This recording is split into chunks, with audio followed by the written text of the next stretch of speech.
احنا لما اخر ميزانيه طلعت للنادي كانت الديون اللي على النادي تقدر ب1.1 مليار. من ضمنهم تقريبا 650 مليون جنيه ديون سياديه اللي هي ضرائب وغيره، والباقي ديون على النادي، وبالتالي يعني بنتكلم في 450 مليون جنيه. لما دخلنا الحقيقه شفنا انا بنخاطب الجهات اللي بنتعامل معاها من اول اتحاد الكوره، كل الاتحادات بتاعه الالعاب، لاعبين، لغرامات دوليه، الكلام ده كله.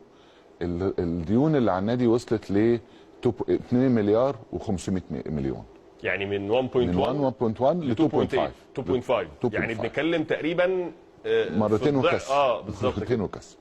هل في اموال، يعني سمعنا بعض الاخبار بتقول انه في اموال كانت بيعلن ان هي داخله خزينه الزمالك ولم تسدد؟ للاسف ده كلام مظبوط، للاسف ده حقيقي؟ كان حقيقي جدا. زي ايه مثلا؟ انا هقول لك ده مثبت برضو ده مثبت في الميزانيه؟ اي 30/6/2018 الميزانيه بتاعت نادي الزمالك، ودي موجوده عند حتى اعضاء الجمعيه العموميه. الحقيقه المجلس السابق قال انه انا تم في تبرعات دخلت لي لفرجاني ساسي ولجراس ولحمدي نقاز، و يعني تبرعات اخرى.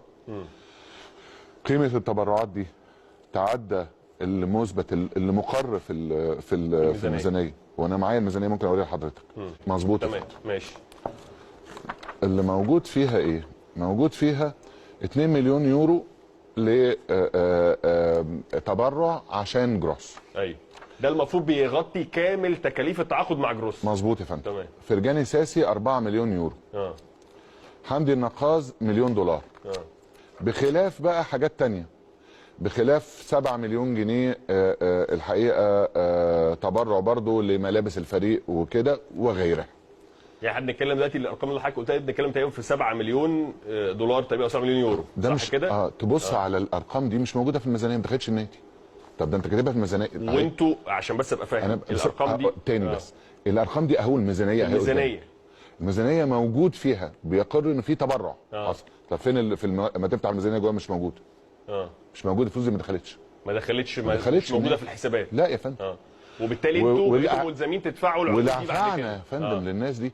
مش انا مش انا النادي في حاجات حصلت، اللعيبه ما اتدفع لهاش دفع علينا قضايا، ولعيبه لقينا ليها مستحقات متاخده من امريكا من خلال التبرع اهو موجود اهو. تمام. بس فالحقيقه دي من الحاجات دي كارثه استغربت لها جدا. فين الفلوس دي؟